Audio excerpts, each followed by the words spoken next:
हरे कृष्णा। आइए आज जानते हैं एकलव्य और गुरु दक्षिणा की कथा। माँ सरस्वती को प्रणाम करते हैं। या देवी सर्वभूतेषु बुद्धि रूपेश संस्थिता नमस्तस्यै नमस्तस्यै नमस्तस्यै नमो नमः। कल शिक्षक दिवस है, उसके उपलक्ष्य में यह वीडियो मैं आप तक पहुंचाने की कोशिश कर रही हूं और यह बतलाने की कोशिश कर रही हूं कि आज के शिक्षक और आज के बच्चे यदि अपने गुरु के लिए संपूर्णतः समर्पण हो जाएं तो शिक्षा कहां से कहां पहुंच जाएगी। ना आज के समय गुरु के मन में वह श्रद्धा रह गई, ना ही शिष्य के मन में। शिष्य भी सोचता है कि पढ़ाने आ रहे हैं, इनकी बात नहीं सुनता, जबकि पहले के पद्धति से इस प्रकार कभी नहीं होता था। जो गुरु बोल दें उनकी बात अकाट्य होती थी। ना ही आज के समय संभव है कि जो गुरु अपने लिए कुछ ना सोच के शिष्य के भविष्य के बारे में सोचें, तो ऐसा भी नहीं है। उनको भी अपना वेतन चाहिए और बच्चे मनमाने आचरण जो भी करें उनसे कोई लेना देना नहीं है।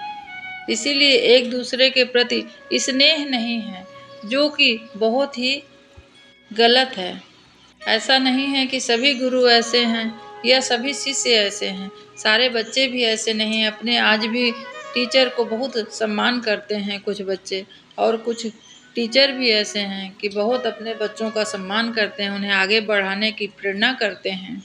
आइए इसी गुरु शिष्य परंपरा को आगे बढ़ाते हुए मैं एकलव्य की कथा आपको बतलाने वाली हूँ।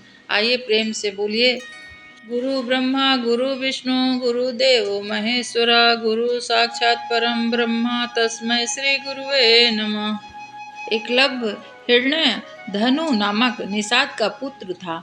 उसके पिता श्रृंगवेर राज के राजा थे।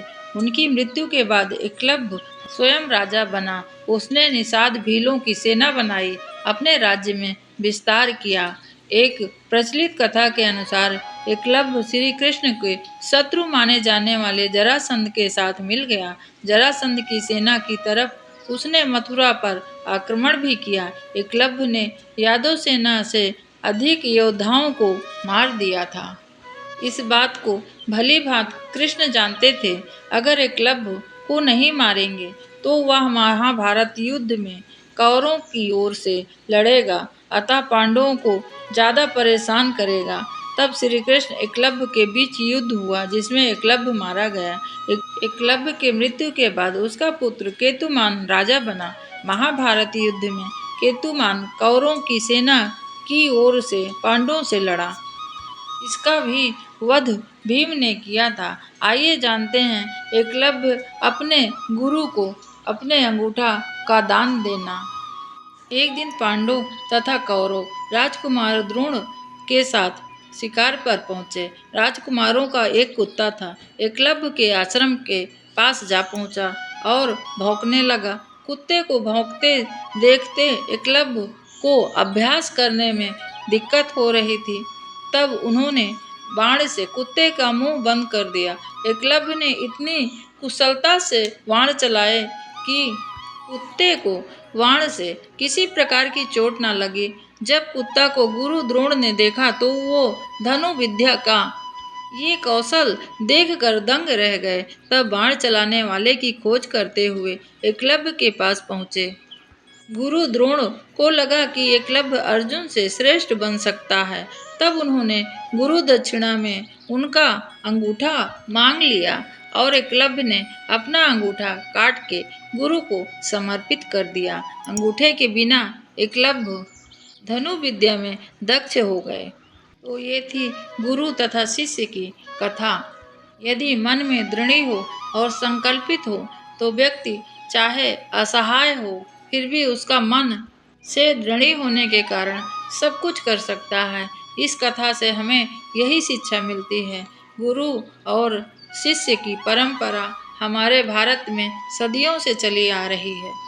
यदि कोई धर्म सबसे सुंदर सनातन धर्म ही है तथा यहाँ पर सभी प्रकार के देवी देवता, गुरु, शिष्य तथा हर एक व्यक्ति की बहुत मान सम्मान करते हैं। कहते हैं कि पहली गुरु जननी होती है और जननी से अधिक कोई अपने बच्चे को शिक्षा नहीं दे सकता है। यदि छोटे से ही हम अपने बच्चों में अच्छी शिक्षा का शुरुआत करें तो हमारा बच्चा भी अच्छा बन सकता है। आज के समय में कोई माता पिता हो या गुरु बच्चों पर अधिक ध्यान नहीं देते हैं, लेकिन कुछ माता पिता आज भी हैं जो अपने बच्चों को बहुत अच्छी नैतिक शिक्षा देते हैं। यदि हम बच्चों को शुरू से नैतिक शिक्षा के लिए प्रेरित करें तो हमारा बच्चा आगे चलकर बहुत अच्छा तथा स्वाभिमानी हो सकता है। हर माता पिता को यह शिक्षा देनी चाहिए कि यदि हम सनातनी हैं तो एक मंत्र कम से कम सुबह उठकर बच्चे को बोलना चाहिए तथा संध्या के समय यदि आरती हो रही है तब बच्चा सामने भगवान की आरती के सामने आकर खड़े हों, 2 मिनट ही सही, लेकिन भगवान में उनकी आस्था होनी चाहिए। हम ये नहीं कहते कि दिन भर ही भगवान में बच्चे लगे रहें तो पढ़ाई लिखाई अन्य काम कैसे होगा, लेकिन भगवान के प्रति उनको भी श्रद्धा होनी चाहिए। अपने बड़े बुजुर्गों की इज्जत करनी चाहिए उनको, तथा किसी लड़की या लड़का कोई आपस में भाई बहन के समान एक दूसरे को मदद करें, ना कि एक दूसरे का मजाक उड़ाएं। आजकल स्कूलों में बहुत ये हो रहा है कि कोई बच्चा डिप्रेशन में जा रहा है तथा कोई बच्चे आत्महत्या कर रहे हैं। आपकी और हमारे समय की पीढ़ी कभी किसी को डिप्रेशन नहीं होता था, क्योंकि उनके माता पिता इस प्रकार से लालन पालन करते थे कि उनको पता ही नहीं होता था कि डिप्रेशन क्या है। परंतु आज की जो जीवन शैली है, यदि आप अपने घर में भी अच्छा वातावरण किए हैं, परंतु यदि स्कूल में शिक्षक अच्छा नहीं है या बच्चे आपस में अच्छा व्यवहार नहीं करते हैं तो उन्हें डिप्रेशन हो ही जाता है। अपनी वाणी को यहीं विराम देती हूँ, आप सबसे विदा लेती हूँ। एक नया वीडियो के साथ फिर मिलूंगी। आज के लिए हरे कृष्णा। आप सभी को शिक्षक दिवस की अनेक अनेक शुभकामनाएं और सारे बच्चों को खूब खूब सारा आशीर्वाद। हरे कृष्णा। माँ सरस्वती आप सभी को बहुत बहुत आशीर्वाद दें। इसी के साथ आज का वीडियो यहीं समाप्त करती हूँ। पुनः मिलूंगी।